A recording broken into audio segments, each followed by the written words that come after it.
स्वागत है दोस्तों हमारी टॉकिंग बुक सीरीज में। हमारी आज की टॉकिंग बुक सीरीज की पुस्तक है नारी संवेदना।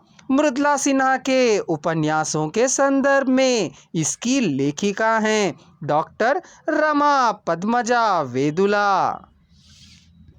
उनके इस उपन्यास में गांधीवादी विचारधारा की स्पष्ट छाप है। कायाकल्प में तत्कालीन सांप्रदायिक, सामाजिक और राजनीतिक समस्याओं का चित्रण किया गया है। निर्मला विधुर विधवा के विवाह के दुष्परिणाम की एक करुण कहानी है।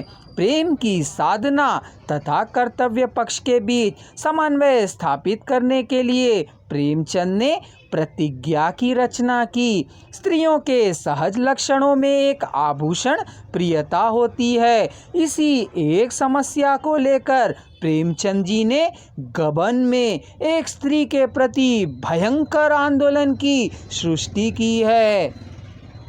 रंगभूमि की राजनैतिक समस्याओं को लेकर फिर एक बार कर्मभूमि की रचना की। इससे हमारे पिछले राजनैतिक आंदोलन का व्यापक चित्र मिलता है।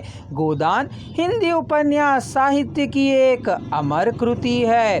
वर्ग वैषम्य का चित्रण इसका मूल उद्देश्य है। नायक होरी कृषक वर्ग का प्रतिनिधि है। होरी का चरित्रांकन प्रेमचंद ने अपने हृदय के रक्त से अंकित किया है, ऐसा प्रतीत होता है। प्रेमचंद युग में ही प्रसाद जी भी आते हैं। इन्होंने कंकाल, तितली तथा इरावती 3 उपन्यासों को लिखकर हिंदी उपन्यास की श्रीवृद्धि में अपना योग दिया है। कंकाल के द्वारा प्रसाद जी ने भारतीय स्त्रियों की असहाय परिस्थितियों का चित्रण करके मंदिरों के ढोंगों पर प्रकाश डाला है। तितली में ग्राम सुधार की भावना को प्राधान्य दिया गया है। मध्यवर्गीय समाज के विरुद्ध भी आंदोलन किया गया है। इरावती प्रसाद जी का अधूरा उपन्यास है। यदि वह पूरा हो जाता तो ऐतिहासिक उपन्यासों में उनका प्रमुख स्थान रहता। प्रेमचंदोत्तर हिंदी उपन्यास। प्रेमचंद के युग तक तो उपन्यास लिखे गए, उनके विभिन्न प्रवृत्तियों के कोई स्पष्ट लक्षण नहीं मिलते हैं। बाद में जो उपन्यास लिखे गए उनमें विभिन्न प्रवृत्तियां उभर कर सामने आईं। जैसे सामाजिक उपन्यास। डॉक्टर सुषमा धवन के शब्दों में सामाजिक उपन्यास कला की आधारभूत विचारधारा व्यक्तिगत जीवन से संबंधित न होकर समाज मंगल की भावना से अनुप्रेरित है।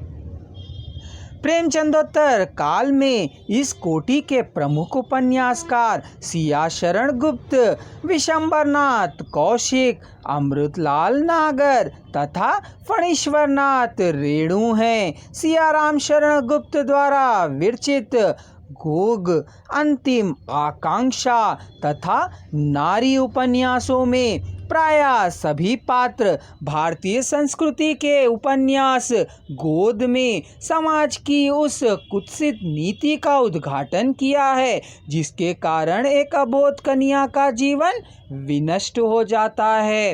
अंतिम आकांक्षा में एक उपेक्षित श्रद्धालु, सत्य पारायण तथा स्वाभाविक सेवक के प्रति समाज का उपवाद हृदय विदायक है। इस उपन्यास में लोकापवाद के कारण एक पतिव्रता नारी के अस्त व्यस्त जीवन की कहानी है। इस प्रकार गुप्त जी ने तीनों उपन्यासों में लोकोपवाद के कारण एक घातक शक्ति का परिचय देकर सामाजिक नीति की कटु आलोचना कर सामाजिक विधान की रक्षा की है। उनकी भाषा सरल और सुगम्य है। दोस्तों, इसी वीडियो के नीचे आपको कमेंट बॉक्स में संपूर्ण अध्याय का एक ही स्वर लिंक दिया जा रहा है। उसे क्लिक कर आप पूरे अध्याय को एक ही स्वर में सुन सकते हैं।